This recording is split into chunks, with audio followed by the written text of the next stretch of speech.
a short amount of time, however, Menas was slain amid heavy fighting, and his troops, who loved their general, went wild with fury. Despite their numerical inferiority, the Roman troops matched the Muslims pound for pound in to their conquest from early Muslim expansion. Big announcement, I'm gonna say it right now. I have a hurricane coming. Yeah, hurricane coming tomorrow, so I might not be able to upload for God knows when. Hopefully I don't lose power. If I do lose power, then yeah, just know that my uploading is going to be a bit wonky, unfortunately. So I'm just going to do early Muslim expansion. And just pray to God that I don't lose power. The old heartland beyond the Zagros. We last left the Muslim-Syrian campaign in the aftermath of Abu Ubaidah and Khalid ibn al-Walid's triumph over the Romans at Yarmouk. Exhausted from that long 6-day struggle, the Muslims remained camped around Jabiyah for a month, collecting the bounties of war and recuperating their strength. The scant few of Heraclius' warriors who survived the massacre fled north to the relative safety of northern Syria, leaving Palestine at the mercy of the Islamic forces. Bad word. An army to check his Bad word. I don't want my video to get censored by YouTube. Don't say that word. Don't say that word. Progress. Abu Ubaidah assembled his generals in October 636 to decide how best to exploit the situation. Some argued for an attack on the strategic linchpin of Caesarea, a coastal fortress whose garrison could be indefinitely reprovisioned by the Roman navy if besieged, but which could also serve as a potential beachhead for a counterattack if not taken. If the Muslims got it, the campaign for Palestine would be over. However, other commanders pointed inland towards a much simpler and symbolically enticing target, Jerusalem. Not only could this isolated city be strangled into submission with relative ease, but the loss of their holiest place would be a crushing blow to Roman Christian morale. Unable to come to a decision, Abu Ubaidah. So I watched a Jewish guy.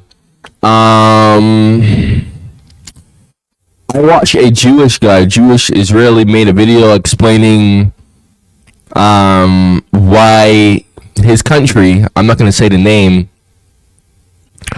but yeah, a Hebrew guy, he explained why, his country in this region has the right to be in this region. And a very interesting point that he made to me was, well, not to me, but in the video. I'm sure some of you have seen it, because that video kind of went viral. And he said that, Jerusalem hasn't really been important. It's not really mentioned in the Quran, at all. Jerusalem is kind of not really it's not really a significant city in Islam that compared to Mecca and Medina. That's an interesting thing to point out now that I think about it, because I think I pointed out once. I asked now why do Muslims care about Jerusalem? What is good about Jerusalem for them? Because I don't really hear any mention of Jerusalem in the Bible. In fact, when he brought up that point, he said that Jerusalem is mentioned once or 3 times throughout the whole Quran. That's it. So I'm yeah, it's interesting. It seems to be a relative new recent thing that Jerusalem just seems to become important to Muslims. I don't know. Sent a message to Caliph Umar asking his opinion. The reply was simple: take Jerusalem. So Abu Ubaidah led the Muslim army straight at the holy city. Realizing what was about to happen, Jerusalem's patriarch Sophronius secretly sent the holiest Christian relics, including the True Cross, off to Constantinople by sea. Wow. Okay. The raiding Arab mobile guard under Khalid reached Jerusalem sometime in November, just before the rest of the army, and this prompted the Roman garrison to pull back inside. discovering to their chagrin that its fortifications had been reinforced after Yarmouk in anticipation of just such a siege, the 5 commanders, Abu Ubaidah, Khalid, Yazid, Amr and Shirabil, nevertheless blocked off all passage in and out of Jerusalem. This state of affairs continued for 4 months in a relatively uneventful siege, of which few details survive. The situation in the city must have become unbearable though.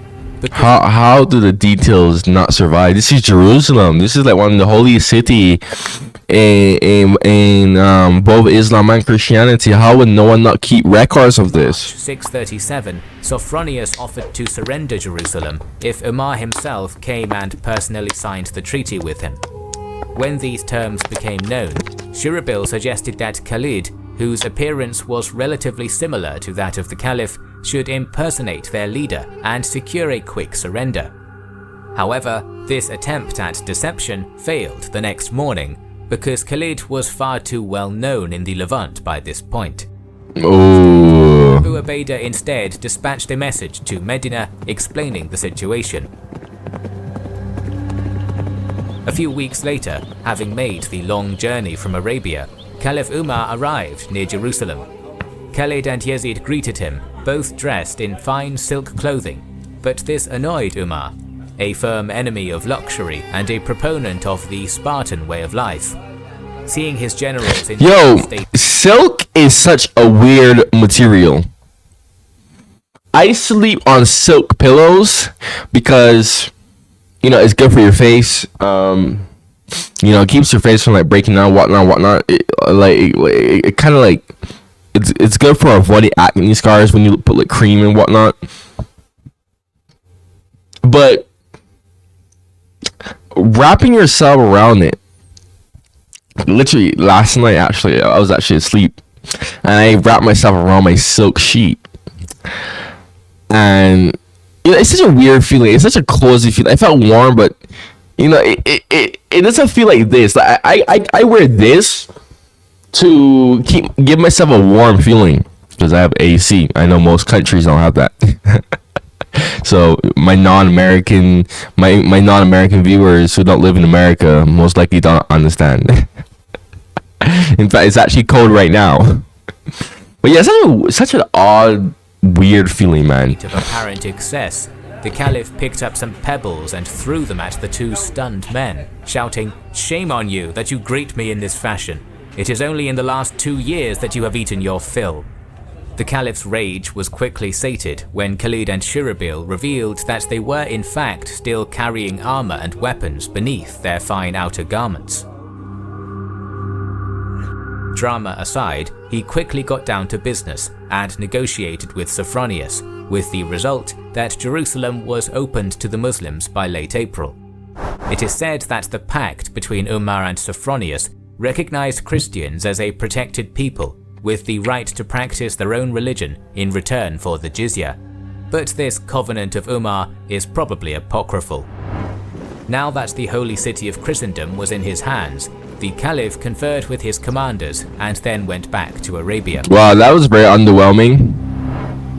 The Syrian army then split into thirds, with Amr and Shirabil moving to reoccupy and secure Palestine, Yazid besieging Caesarea, while Khalid and Abu Ubaidah moved to begin the conquest of northern Syria.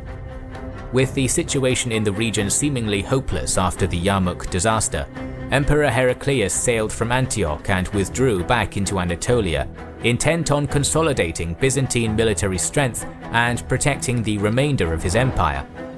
Once the ship departed, it is said that Heraclius said the words, "Farewell, a long farewell to Syria, my fair province. You are in enemies now.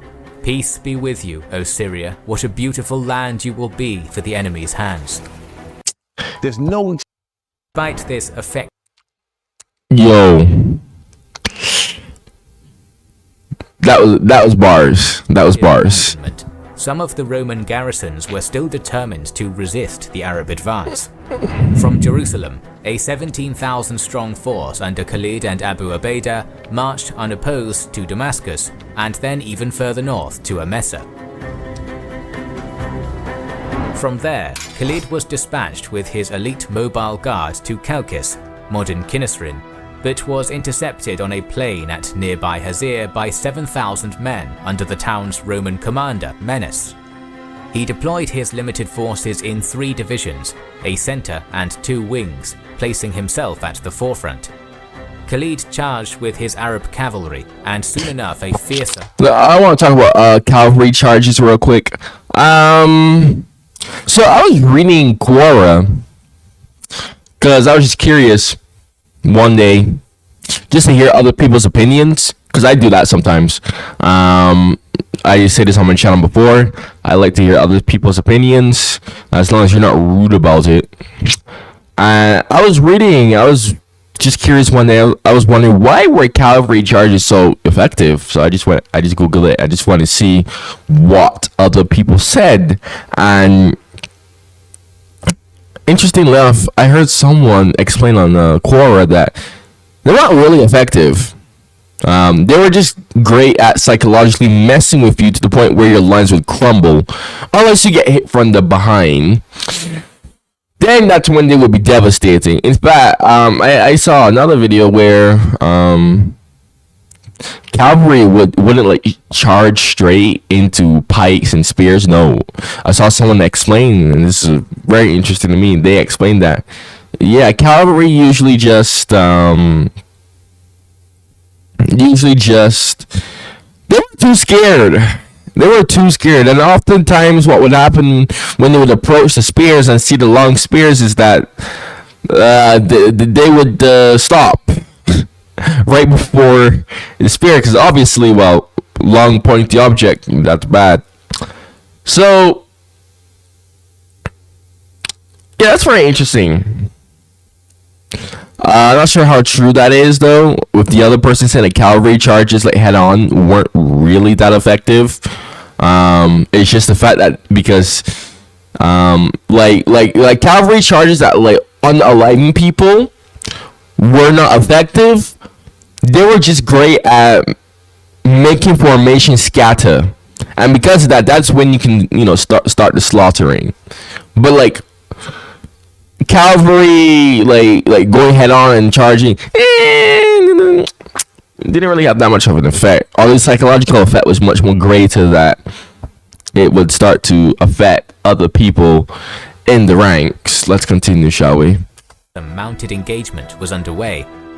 After only a short amount of time, however, Menas was slain amid heavy fighting, and his troops, who loved their general, went wild with fury. Despite their numerical inferiority, the Roman troops matched the Muslims pound for pound in pushing them committing themselves too much. To exploit the opportunity, Khalid detached a unit of now this is a theory that I've never seen since I started reacting to the series. One of his wings and led it around the Byzantine line, attacking his enemy from the rear and defeating them. It is said that not a single Roman survived this engagement at Hazir. I bet, because I mean he said that they had a fury like that was unexpected. Victory. In June 637, Khalid moved on Chalcis itself, where the garrison was stubbornly fortified in the town's citadel. Rather than launching an assault, the Muslim general merely demanded those inside and the defenders surrender, which they did soon after.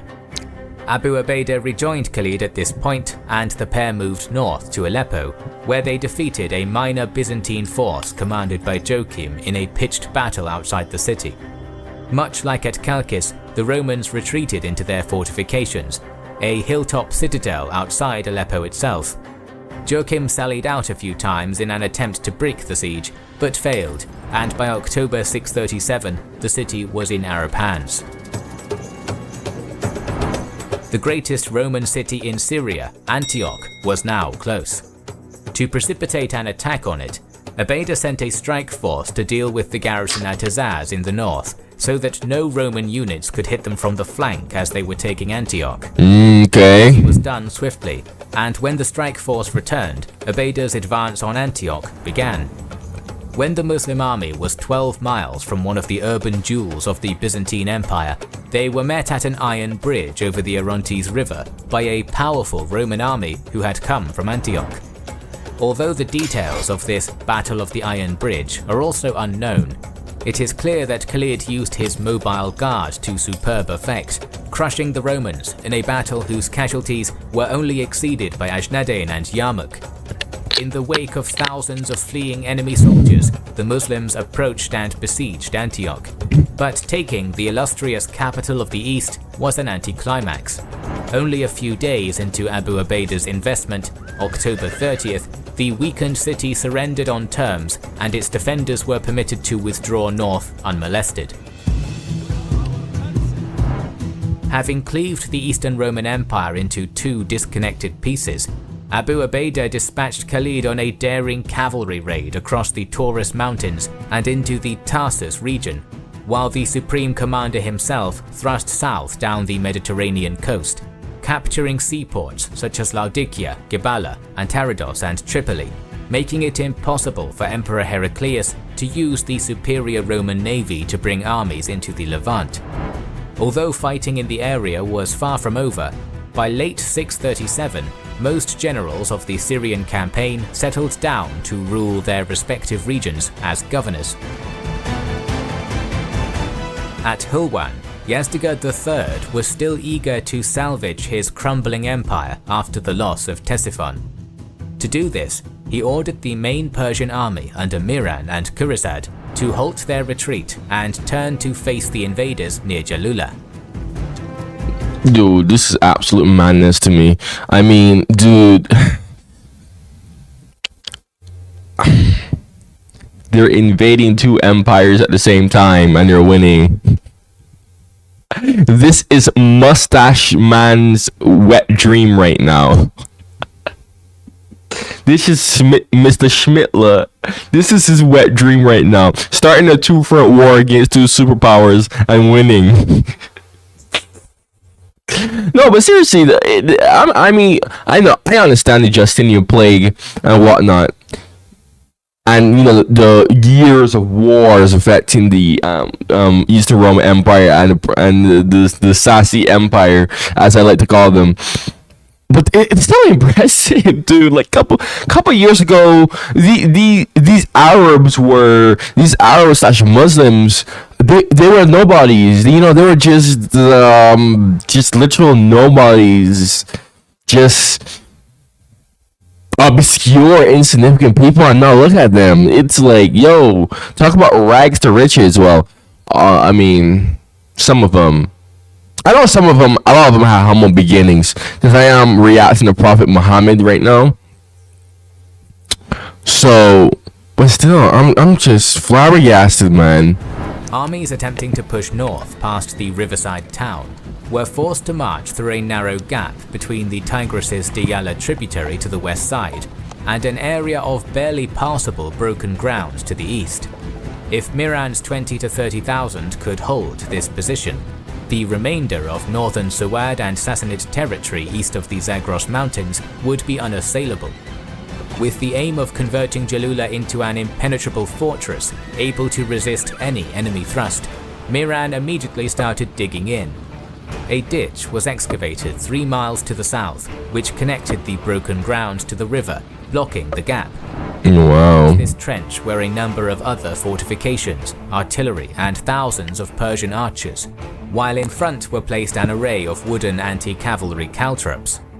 Recruits were mustered, armed and trained from the local area, and provisions were gathered from around the nearby countryside. Jalula was to be a crucial battle. The moment Sassanid defensive works began around Jalula, word reached Sa'd in Ctesiphon that this was happening.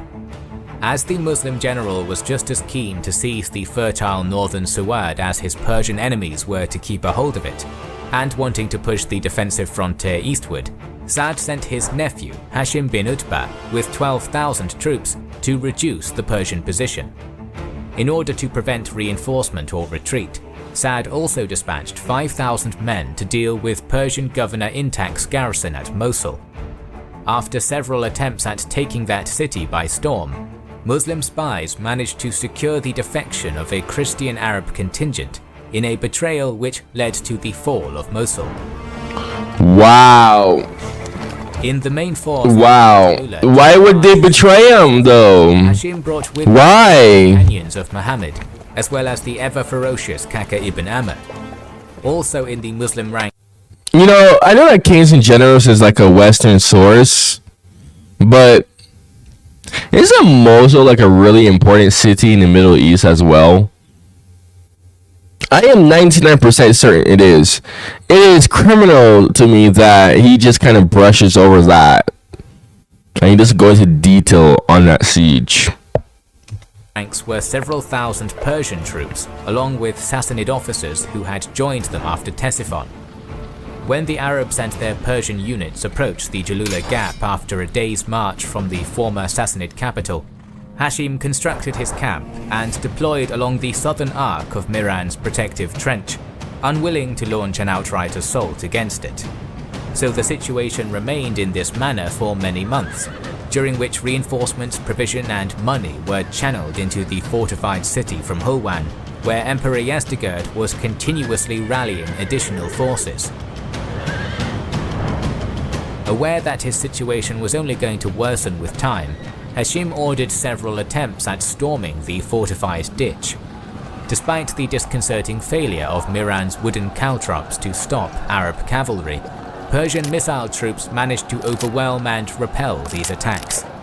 Afterwards, the Sassanids replaced the wooden obstacles with more effective iron ones. Demoralized due to their lack of success in the Muslims ceased offensive actions for a while, and that gave Miran an opportunity of his own. Utilizing the constant steady stream of reinforcements coming his way, the Persian general began launching sorties against Hashim's positions, inflicting losses and gaining confidence as he did. Although the Muslim army was easily able to fight up to 80 of these attacks off when they arrived and pushed Miran back into his fortifications repeatedly, there was still no way to break the deadlock. With little other option, Hashim sent word back to Ctesiphon that he required reinforcements. Sa'd initially sent 600. It's crazy, man. He's sending word back to Ctesiphon, the former capital of the Sassanian Empire. It's crazy. No, it's his. Nah, man, it's crazy. Infantry and that's like so surreal. Bolster the army at Jalula, but this total was barely enough to replace the losses suffered during 8 months of battle and night siege. So soon after, another 500 cavalry reinforcements were dispatched, which included many competent Arab tribal chiefs who had fought against the Caliphate in the Ridda Wars. The Persians, having been themselves reinforced by Yazdegerd and emboldened by Muslim inability to break their defences, now decided to go on the attack before Hashim was further reinforced. Miran also realised that simply waiting wasn't going to win him the battle. The only way to make the Muslim invaders leave was to inflict a decisive defeat on them. Deployment for an assault began with haste. Such Sassanid preparations for a major attack could not be concealed, and it immediately attracted Hashim's attention. This state of affairs was, however, also favourable to the Muslims, who were utterly sick and tired of sitting helplessly outside Miran's fortifications.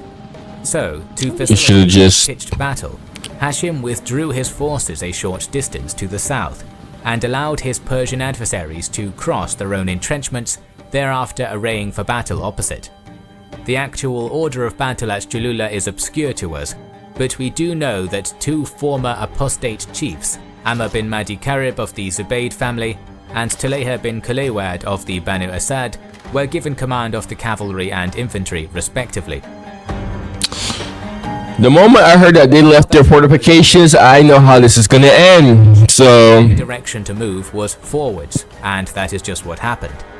At Miran's command, the Battle of Jalula proper began with a full-scale Sassanid attack along the entire front, with archers and javeliniers loosing their projectiles before melee troops made contact. The charge struck with devastating impact, but Hashim's Muslims nevertheless resisted stalwartly for a time, refusing to give an inch of ground. This didn't last long, however, as the ferocious assault, fired up by constant shouts swearing vengeance for al-Qadisiyyah and Ctesiphon, began punching small holes in various places along the Muslim line.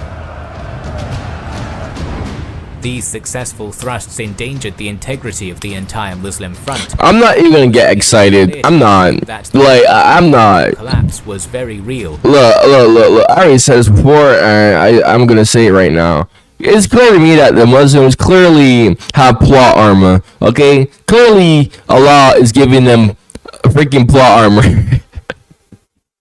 I know I say that as a joke, but the more I react to this, the more I actually do think that God is actually like on their side. Because too many times these people should have lost, and they just come out on top.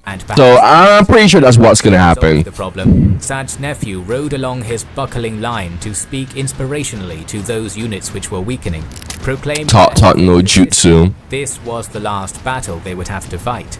Talk no jutsu. Between Sassanid and Muslim troops became increasingly brutal, as both sides' missile units ran out of javelins and arrows, instead taking up melee weapons and charging into the slog themselves. Both armies had units battered into non-functionality by the extended... Yo, let's talk about infantry fighting real quick. 'Cause I also always wondered how infantry would like fight each other, have the will to like, you know, stab someone. And I was actually reading on that just to see what other people said, and people said that like fights like this that you're seeing here, like square formation, infantry versus infantry, they said that most engagements didn't have high casualties, interestingly enough. And they said that it was basically a standoff of people just standing there and just playing a game of chicken, basically.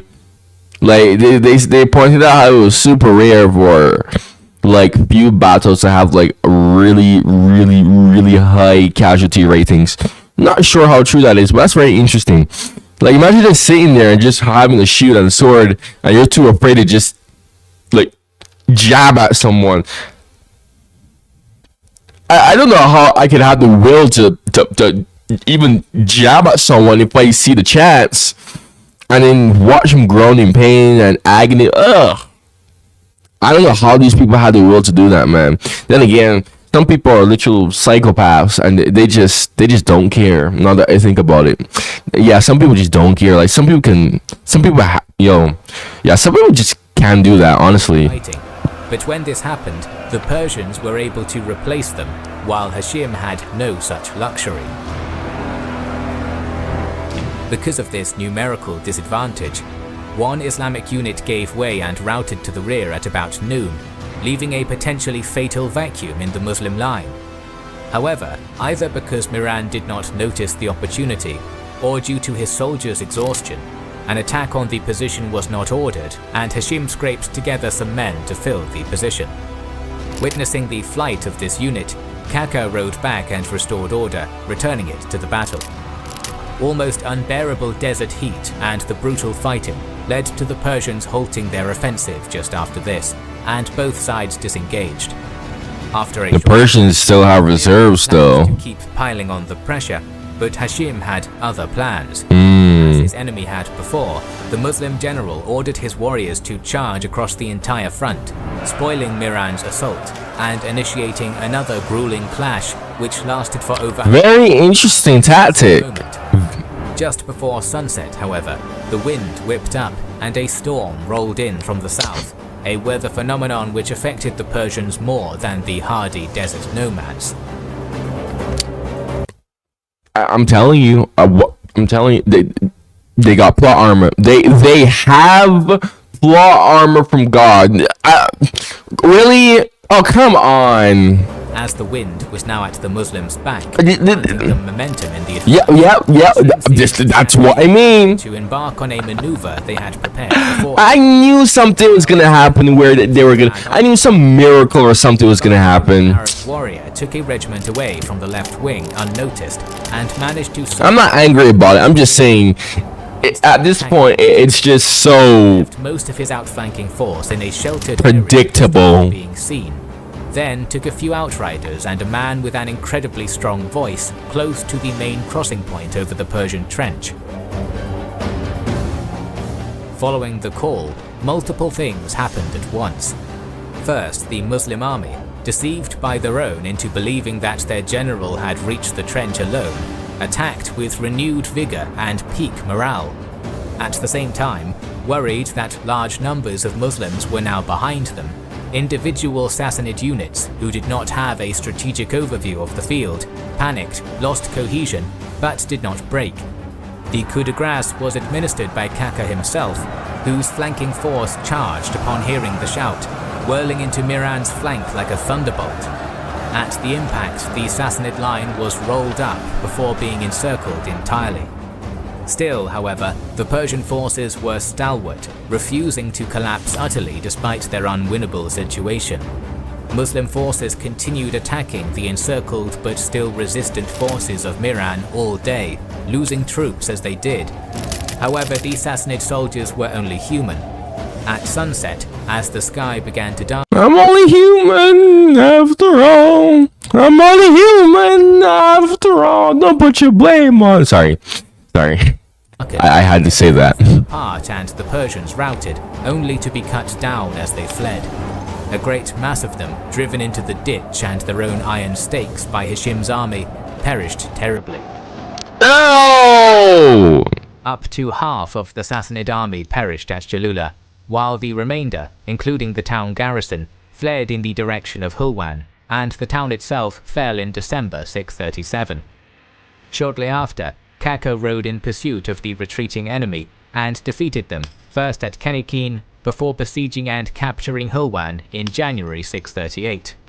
Where the Sassanian Empire is on life support right now. When Kaka subsequently wrote to the Caliph asking permission to operate deeper in Persia, Umar would have absolutely none of it. Forbidding the operation, he replied, "I wish that between the Suad and the hills were a wall, which would prevent them from getting to us and prevent us from getting to them. The fertile Suad is sufficient for us, and I prefer the safety of the Muslims to the spoils of war." Respectable, very respectable. East was halted, but the Muslims were now looking towards the jewel in the Roman imperial crown, Egypt. Alright, that's where I end things off here. I hope this hurricane that is coming, Hurricane Milton, I hope that doesn't really affect me too much. It seems like it's going to be a very devastating storm. Luckily for me, I live in North Florida, but still, due to the angle it's coming from, I'm still gonna get a piece of it. So maybe I might lose electricity. I don't know. Anyways, thank you for watching the video. If you like what I have to say, my reactions, like the video, go check out my other reactions on my channel. And you have any suggestions, go comment down below. I'm out.